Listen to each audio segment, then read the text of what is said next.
Halo semua, selamat datang ke channel ini.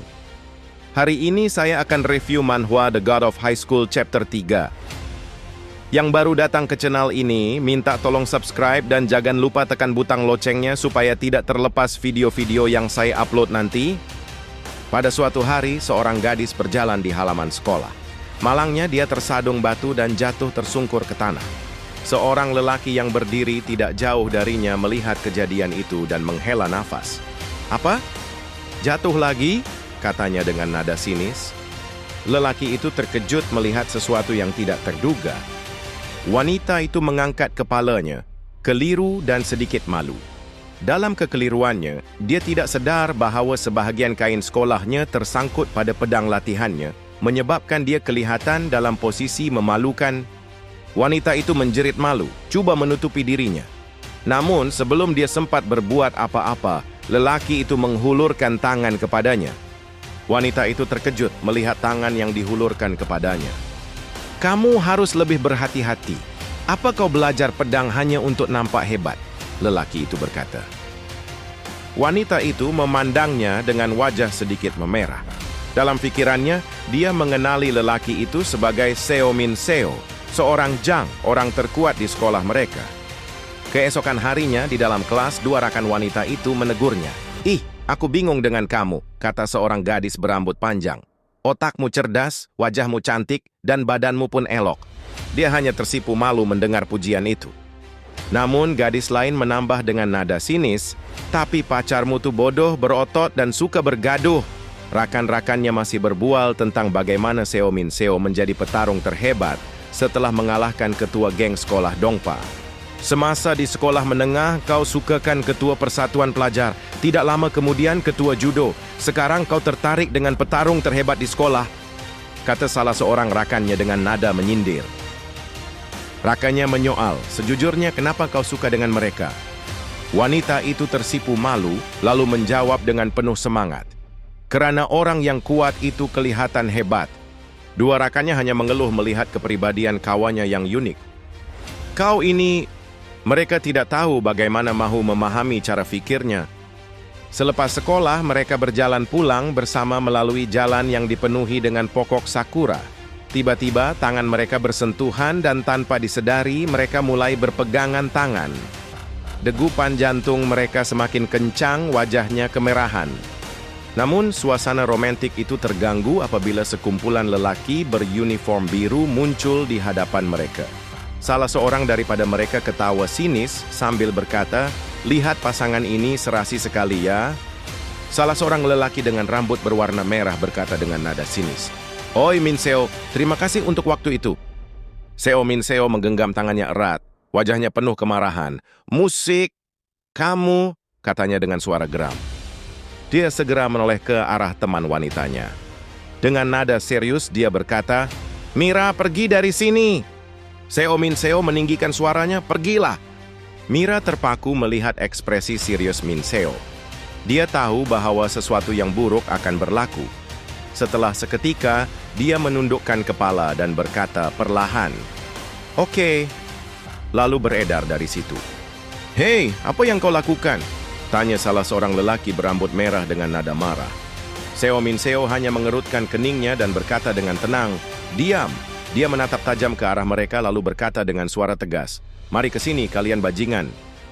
Mira yang sudah agak jauh nafasnya masih terengah-engah, dia mula berlari tanpa berfikir panjang. Tiba-tiba Mira terlangar sekumpulan pelajar berpakaian biru. Mereka menatapnya dengan ekspresi dingin. Mira mengangkat wajahnya, melihat ke sekeliling. Dia kini dikelilingi. Di tempat lain, pertempuran antara Seo Min Seo dan kumpulan lawannya telah bermula. Lelaki-lelaki yang menyerangnya mula menunjukkan ekspresi takut. Namun mereka semua terkejut melihat seseorang berjalan mengigil sambil tergagap lalu berkata, "Monster!" Namun tiba-tiba sesuatu terjadi. Mira berdiri di belakang lelaki itu, matanya penuh dengan tekad. Dia menarik nafas dalam-dalam dan berbisik pada dirinya sendiri, "Aku salah lagi," dengan tatapan tajam, menuding ke arah Seo Min Seo yang masih berdiri. Sebagai seorang lelaki, Kau seharusnya mampu mengalahkan sekurang-kurangnya 20 orang dengan mudah. Kau benar-benar tidak punya keberanian. 3 lelaki botak terlihat kesal terus menyerang Mira, namun sebelum mereka sempat bertindak, Mira meluncur ke hadapan dengan kelajuan yang mustahil. Tarian dengan satu gerakan pantas, pakaian raksasa-raksas itu terkoyak, mencipta bunyi yang menggema. Dengan sekali hembusan nafas, dia mengangkat pedangnya tinggi dan pedangnya mula bersinar, mencipta jejak cahaya yang tajam di udara. Teknik pedang Wolewang. Nomor 35. Bisiknya sambil menghayunkan pedangnya dengan pantas dan memberikan damage yang sangat kuat.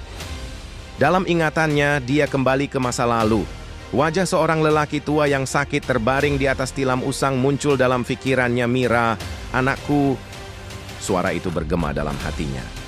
Lelaki tua itu dengan sisa tenaganya berkata, untuk menghidupkan semula ilmu pedang Wolewang, warisan keluarga Yu, kau harus mencari benih unggul. Mira menahan air matanya.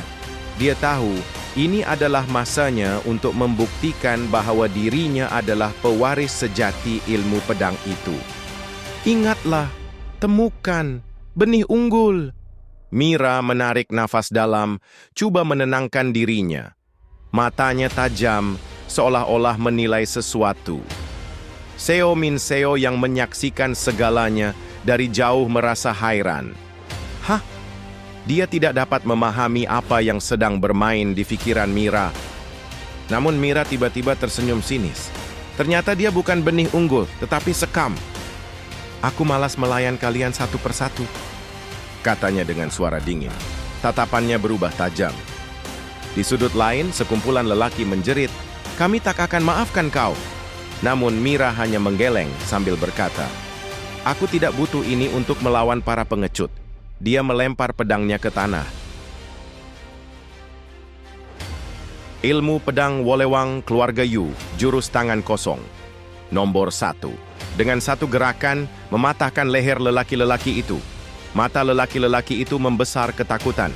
Mereka kini sadar mereka telah melakukan kesilapan besar dengan mencabar Mira Yu. Di mana dia muncul seseorang berambut putih berdiri di belakang Mira, lalu berkata, Nona Mira Yu, penerus ahli pedang Wolewang ke-25. Lelaki itu berkata dengan nada serius. Mira mengangkat keningnya sedikit, hatinya dipenuhi rasa ingin tahu. Hah, dia tidak menyangka akan dipanggil dengan gelaran sebegitu. Lelaki itu kemudian membongkok sedikit, memberikan penghormatan kepadanya. Anda berhak mengikuti Goh. Mata Mira menyipit sedikit. Dia tidak pasti apakah maksud sebenar lelaki itu, tetapi dia dapat merasakan bahwa sesuatu yang besar sedang berlaku. Dia termenung sejenak, memikirkan apa yang harus dilakukan, tetapi kemudian dia tersenyum tipis dan menoleh ke arah lelaki itu. Apa maksudmu? Tanyanya dengan nada santai. Lelaki itu tidak menjawab dengan segera. Dia hanya berdiri tegak, seolah-olah sedang menilai Mira. Mira Yu, pemain anggar Jepun yang jenius, 17 tahun, memutuskan untuk ikut pertandingan Goh dan chapter pon tamat. Terima kasih yang telah menonton sampai penghujung video ini. Saya ucapkan terima kasih dan moga bertemu di video yang akan datang.